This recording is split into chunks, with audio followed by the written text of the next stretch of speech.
How do you compensate your hygienists for the additional cleanings they do? Keeping employees is key. As I mentioned in my book, Uncomplicate Business, all it takes is people, time, and money, which you can get on Amazon or Barnes & Nobles. If you get an A in HR component of business, you can get a C and D in time and money components and still reach all your dreams. But if you get a D in HR and an A in time and money, you're going to be stressed out of your mind forever. So reducing employee turnover is key. Richard Branson says, train people well enough so they can leave, treat them well enough so they don't want to. If you look at the S&P 500 and companies, and compare two airline companies, one of which keeps an average employee 10 years while the other keeps them only 5 years, the one that keeps employees for 10 years usually makes twice the net income profit. I think it takes employees 5 years before they even make an indelible mark on your company. Part of the reason I've been successful is I've got team members who've been part of the team for 10, 20, 30 years. But if I see a new hygienist every time I walk into your dental practice, I know that things aren't going well for you.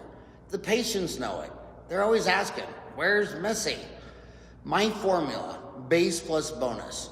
People are complex and unique, so there's no blanket statement that works universally about the right way to treat your employees. However, most relationships are based on trust, which I believe requires two things: being transparent, not opaque and secretive, and a system of checks and balances. You're not an authoritarian dictator just because you own the dental office. As a dentist, your day has variance. Your morning can completely fall apart with cancellations, but a 3-unit bridge and a crown scheduled in the afternoon can make it up. Hygienists don't have that variance. They do cleanings and exams, maybe 6-month bite wings, and everything is pretty much consistently priced. If they get a cancellation and they're paid only on commission, they know they're out for an hour. Some dentists ask, well, why don't she just go up front and work recall during that hour? You're not paying her an hourly rate, only on commission. Do you want her to work for free? If you're such a fan of not getting paid for work, why don't you come work for me in my dental practice for free?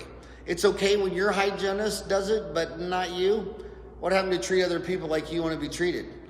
When I first opened a dental practice, I thought the obvious way to pay hygienists was as a percentage of production.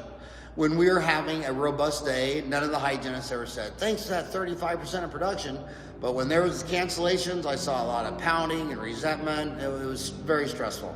Then one day I lost Donna, a great hygienist and an even greater person. And then I realized after that, enough times of sticking my tongue in an electrical outlet and getting shocked, you have to realize there's some electricity coming through. So I suggest you pay hygienists and hygiene assistants an hourly base wage. And if your team does well, include additional bonuses based on production. If we did this much last month and we do X more this month, then everyone gets a $100 bill, a Benjamin. If we do twice that much, $200, 3 times $300. I think bonuses are appreciated more when they're given out in cash. If they happen regularly, they should be included in the paycheck, but there's something about cash that puts a kick in people's walk.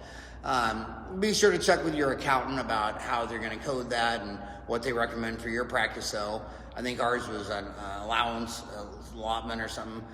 Don King famously said, you don't spend a check, you spend cash. This quote reflected his strategy of offering cash up front to boxers rather than promise checks or deferred payments. It played on the immediate gratification of having money in hand, which often persuaded fighters to sign with him as opposed to other promoters. This approach was central to his success in recruiting top talent like Muhammad Ali, Joe Frazier, George Foreman, Larry Holmes, Mike Tyson, Evander Holyfield, Julio Chavez, Bernard Hopkins. King became one of the most dominant figures in boxing history, famously promoting events like Rumble in the Jumble and the Thrilla in Manila. His ability to sign a vast array of fighters, dominate the industry, made him one of boxing's most recognizable and controversial figures. Don't forget to follow Dentaltown on Facebook and Dentaltown on X. If you enjoyed this episode, Howard Speaks, please subscribe, share, and comment below. I do read all of your comments.